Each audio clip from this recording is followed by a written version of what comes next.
विधेयक मंजूर झाल्यानंतर कामकाज तहकूब करण्यात आलं। पेपरफुटी विरोधात कठोर शिक्षेची तरतूद असलेल्या विधेयकावरील चर्चेत विरोधी पक्षनेते राहुल गांधी सहभागी झाले। यावेळी त्यांनी केंद्र सरकारवर टीका केली।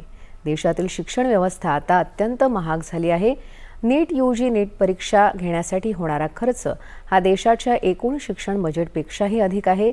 नीटच्या मुद्द्यावरून विद्यार्थ्यांनी केलेलं आंदोलन ही हिंसा किंवा द्वेष भावना नव्हती, तर ती तरुणांच्या भावनांची तीव्र अभिव्यक्ती होती आणि सर्व राजकीय पक्षांनी या अभिव्यक्तीचा आदर केला पाहिजे, असं ते म्हणाले।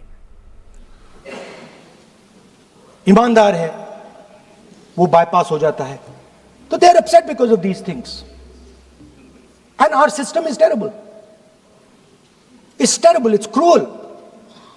Lakhs and lakhs of rupees are taken from the poorest people. Everything has been privatized.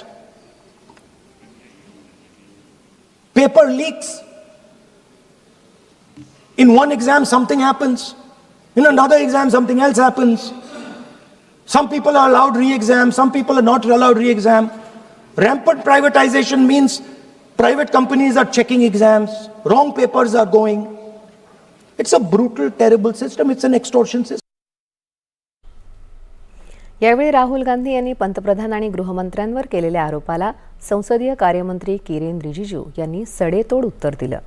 Rahul Gandhi यांनी आपले शब्द मागे घेऊन सदनाची माफी मागावी अशी मागणी रिजिजू यांनी केली।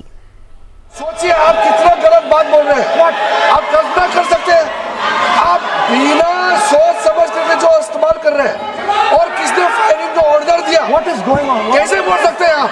आपने जो शब्द इस्तेमाल किया, जो आपने वक्तव्य दिया, इस बेसिस पे आपने कहा है, आप प्रूफ दिखाओ। आपको माफी मांगना होगा सर, ये इसको हम हल्के में नहीं ले सकते, नहीं तो कल को कोई भी मेंबर उठ के कुछ भी बोलेगा। लोकसभा अध्यक्ष ओम बिर्ला यांनीही राहुल गांधी यांना केवळ विधेयकावरच बोलण्याची आणि कोणत्याही तथ्याशिवाय आरोप न करण्याची विनंती केली। यामुळे झालेल्या गदारोळामुळे कामकाज अर्ध्या तासासाठी तहकूब करावं लागलं।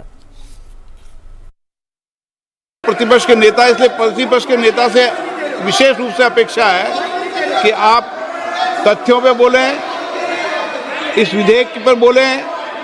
आप विधेयक पर बोलना नहीं चाहते, तथ्य पर बोलना नहीं चाहते, आप सदन नो